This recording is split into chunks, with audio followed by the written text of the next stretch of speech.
इस शब्द की समाप्ति ते 3 लिखे है ते उस तो बाद 5 लिखिया है। ये 3 का मतलब एक है गुरसिखो, जेड़ा शब्द आप जी ने पढ़िया है इस दे 3 पदे ने रहाओ तो बिना, ते 5 का अर्थ एवे कि हुण तक गुरु तेग बहादुर साहब दे 5 शब्द हो चुके हैं। यूं कह लो ये सतगुरां दा 5वां शब्द है। इस विच हजूर ने एक बख्शिश की है जो सारी बाणी विच सानू दर्शन हुंदे ने इस चीज़ दे। वो बख्शिश ये कीती है रहाओ दियां 2 तुकां ते उस तो अगले पदे दियां 2 तुकां। मैं एक शब्द वरत्या तुक ते एक वरत्या है पदा। आप गुरबाणी दी समझ रखण वालियां नू पता है तुक नू असी पंक्ति शब्द वरत लईए भावें, पर उंज सतगुरां ने जिस शब्द की वरतों बाणी च कीती वो तुक ही वरती है। 2 तुके, 3 तुकी, 4 तुके। इनू सौखा समझण वास्ते मैं बेनती करना हुन्ना कि जेड़ी बाणी असी रोज़ पढ़ने हाँ, ये दर्शन करने सुखमनी साहिब जी दे, उस दे 24 श्लोक ने ते 24 अष्टपदियां ने। अष्टपदी का सीधा मतलब एक है वो शब्द जिदे 8 पदे ने, ते जदों असी एक एक पदे नू पढ़ने हाँ अष्टपदी दे नू, 8 पदियां का समूह 80 तुकां ने एक एक अष्टपदी च। ਇਹਦਾ मतलब एक पदे दे विच सतगुरां ने 10 तुकां रखियां ने। 10 तुकां दा जिहड़ा जुट है समूह है उन्होंने असी पदा कहने, पर जरूरी नहीं कि हर अष्टपदी विच ये विधान लागू होवे। हजूर सच्चे पातशाह महाराज उन्होंने इत्थे बख्शिश की कि जेड़े ये पहलियां 2 तुकां ने रहाओ दियां ते उस तो अगा शब्द दे पहले पदे दियां जिहड़ियां 2 तुकां ने, सीधे अर्थ करिए इस 4 तुकां विच गुरु तेग बहादुर साहब ने एक प्रश्न किया है, एक सवाल किया है। उस सवाल दे विच सतगुरां ने मनुख दी मानसिक समस्या नूं बयान किया है, पर ये उस मनुख दी जिहड़ा परमार्थ दे रस्ते ता चलण दा पांधी है, मनमुख दी नहीं। मनमुख दा ये मार्ग नहीं। उस विच 2 तुकां विच पहला दस्या भी इनू ये चीज़ किवें मिले ते इस भय तो मुक्त किवें होवे। ते फिर अगली तुक विच हजूर ने सवाल पैदा किया है, वो धर्म केड़ा है, वो कर्म केड़ा है, वो विद्या केड़ी है कि जिस नू धारण करन दे नाल बंदा इस भव सागर तो तर जाए। ये साडे सारे मन दे प्रश्न ने। फिर सतगुरु ने उस तो अगलियां 2 तुकां यूं कह लवां अगले पदे च उस प्रश्न का उत्तर आप ही दे दिता है भी आ जिहड़ी समस्या है इंसान दी इहदा हल आ जे।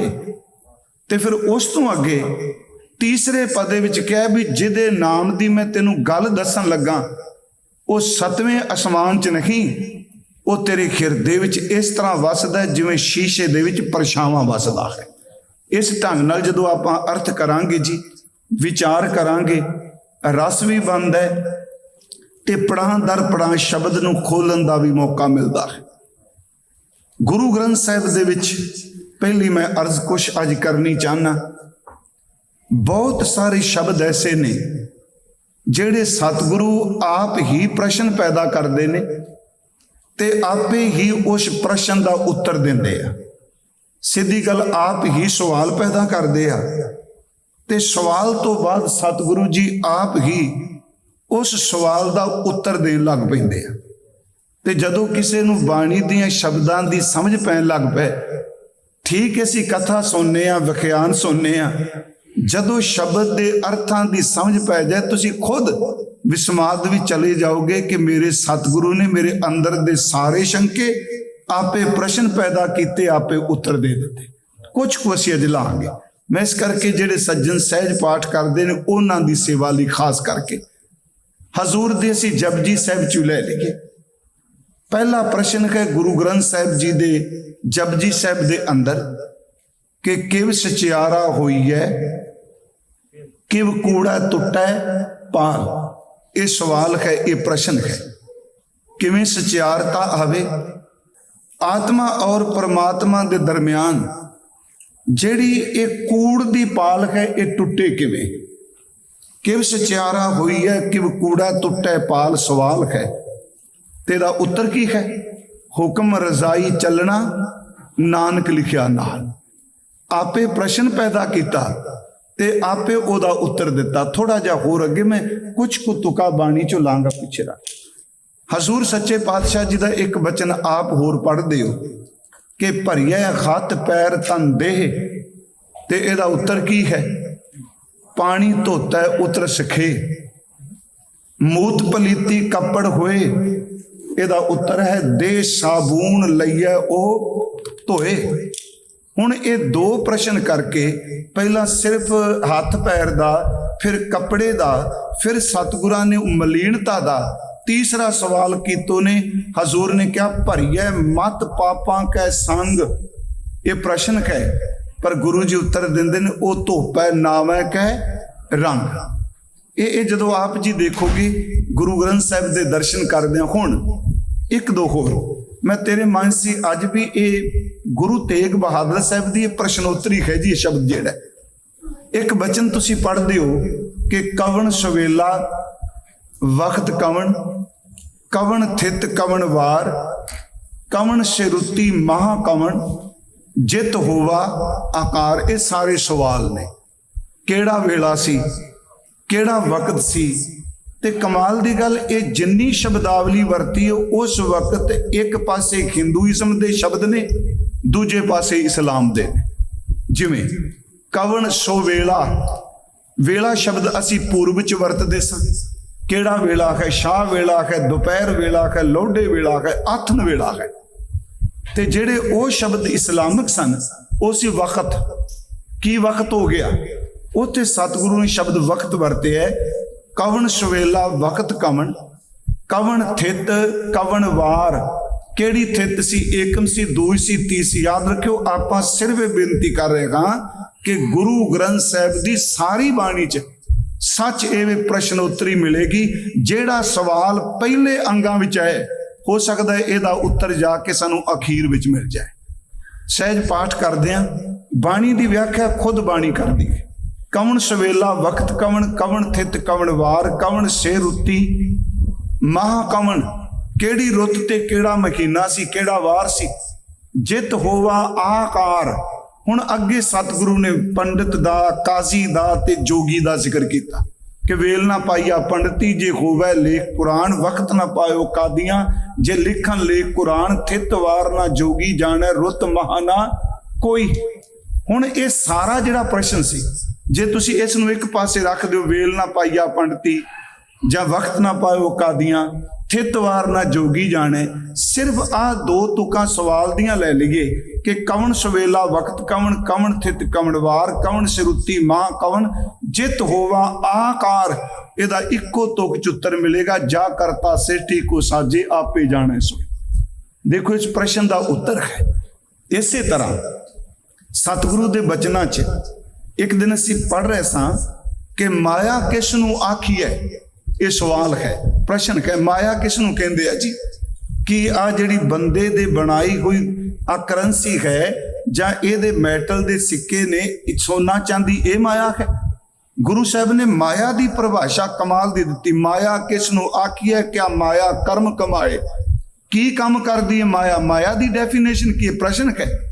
महाराज कहने दुख सुख ये जियो बद है। जदों बंदे दा जियो दुख से सुख दे बंधना विच बज जाए, सारी जिंदगी कदी दुख तंग करे कदी सुख तंग करे, ते गुरु साहब कहते इहनूं माया कहते खौमे कर्म कमाए। इहदे विच बद्धा होया बंदा जदों खौमे दे कर्मां च प्रवृत्त हुंदा है, उसनूं माया कहा जांदा है। भावें वह बैरागी होवे अपने आप विच। इस विच तां धन दा जिक्र ही नहीं कीता। दुख सुख च ये जियो बद है। इस विच एक होर बेनती है कि असीं बचन पढ़ने, सत संगत कैसी जानी है। एक क्वेश्चन है, प्रश्न है। ते ये चाहिए कि बच्चों लिए भी सुखायन हो सकता है कि गुरु ग्रंथ साहिब दे विचों प्रश्न लभ के निठ के बंदा पाठ करे, पहला सवाल बनाए, फिर तुकारी ओदा उत्तर देवे, ते जे प्रश्न उत्तर दा कोश तैयार हो जाए ते जे पढ़न लग पे बंदा अद्धे अर्थां दी समझ तौंजी पै जानी। हुण इत्थे भी प्रश्न उत्तरी हजूर सच्चे पातशाह महाराज कहंदे ने कि सत संगत कैसी जाणीए, ते अगों उत्तर दिंदे आ जिथे एको नाम वखाणी। कमाल दी गल जी, चौखी परिभाषा दिती नहीं, तू फलाने मत ने ये क्या, वेदांत ने ये क्या, इस्लाम ने ये क्या, हिंदुइज्म ने क्या, उन्हें क्या कंपैरेटिव स्टडी तुलनात्मक अध्ययन छड़, तू सीधी गल मेरे तो पूछना है भी सत संगत की है। कह लगे जिथे एक रब दे नाम दी सिफत हुंदी होए वो ही सत संगत है। उत्तर दे दिता सत संगत कैसी जानिए जिथे एको नाम वखाणी है। फिर एको नाम की व्याख्या की। देखो प्रश्न चो प्रश्न कढ़िया, एको नाम हुक्म है, हुक्म ही नाम है, ते फिर ये नाम नू समझांदा कौन है, ओदा उत्तर भी नाल दिता नानक सतगुर दिया बुझाए जियो। फिर एक बेनती, एक प्रश्न चो किन्ने उत्तर। एक होर सवाल है, नानक सुहागन का क्या चिन्ह है, के लक्षण ने, अंदर सच, मुख उजला, खसमै माहे समाए। तिना शब्दां च उत्तर दे दिता।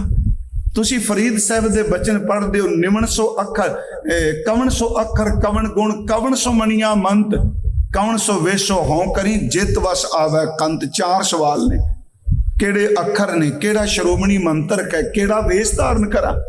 हुण इन्हां दा उत्तर हजूर दिंदे ने निमन सो अखर, निमना निमरता नूं धारण कर, ये अखर है। खवन गुण, सह लेना, खिमा कर देना, ये बहुत बड़ा गुण है। जे बा मनिया मंत, जबान तो मिठा बोलना, ये श्रोमणी मंत्र है। ये त्रै भैणे वेश करता वस आवी कंत। मैं एक तां होर, क्योंकि मेरे मन से अज मैं संगत नूं जरूर बेनती करांगा, एक होर देखियो, जिन्ने शब्द दावा नहीं, जिन्ने शब्द दो रहाओ वाले होणगे ना, जिस शब्द च लिखा होगा रहाओ दूजा, ਉਹਦੇ ਸਿੱਧੇ अर्थ ਇਹਨੇ पहले रहाओ ਨੂੰ दूजे रहाओ ਨਾਲ मेल के देखियो। पहले रहाओ ਵਿੱਚ प्रश्न किया ਹੁੰਦਾ, दूजे रहाओ ਵਿੱਚ उत्तर दिता ਹੁੰਦਾ। पर जिथे रहाओ दूजा लिखे, जिथे दूजा लिखे उत्थे नहीं। हुण आ जिवें जियो दरत है अपना, कैस्यों करी पुकार, दुख विसारन सेविया सदा सदा दातार। इस विच सतगुरां ने चार रहाओ दे बचन दर्ज कीते। पर जिथे रहाओ दूजा आ जाए, लफज दूजा शब्द आवे, इहदा सीधा अर्थ है कि सतगुरु जी पहले रहाओ दियां तुकां विच सवाल करदे आ, अगलियां रहाओ दियां तुकां विच उत्तर है। इस नूं एक सिर्फ होर मैं कह के समाप्ति इस वालों इस विषय नूं अगे तोरांगे आपां। मैं सिर्फ एक बेनती सी, जे सज्जन सहज पाठ करदे आ, नहीं कि मैं तुहानूं दस रहा पहलां किसी नूं पता नहीं, पर फिर भी गल जिहड़ी है वो दोहराई जाए ते मन दे उत्ते असर रखदी है। देखो एक सलोक ने दो कबीर जी दे, ते उन्हां दा उत्तर है ते बड़े सौखे उत्तर उच दिता भी है। वो सलोक कबीर दे ने, पर वापरी घटना भगत नामदेव नाल है। नामा माया मोया कहे तलोचन मीत, काहे छीपो छैलै राम ना लावो चीत। देखो ये सवाल है कि नामदेव नूं माया ने ठग लिया। तरलोचन कह रहे है कि सारा दिन कपड़े सीना, कपड़े रंगना, तू रब च परमात्मा च क्यों नहीं चित लांदा। फिर अगों भावें उत्तर कबीर जी दे रहे आ भगत नामदेव दी रसना राई। कह लगे नामा कहे तलोचना, मुख ते राम संभाल, हाथ पांव कर काम सब चीत निरंजन नाल। प्रश्न का उत्तर तो दे दिता ना। हुण इस उत्तर नूं खोलण लई एक होर उत्तर दिता, इन्हूं आपां कथा कहने। देखो ये उत्तर है कि तू कह दिता भी ਇਹਦਾ चित्त नहीं जुड़िया, ये माया ने ठग लिया। ते भगत साहब कहते ने मुख ते राम संभाल, हाथ पांव कर काम सब चीत निरंजन। चीत किवें निरंजन नाल? ਇਹਦਾ उत्तर देने ਲਈ फिर रामकली राग का शब्द पढ़ना पएगा।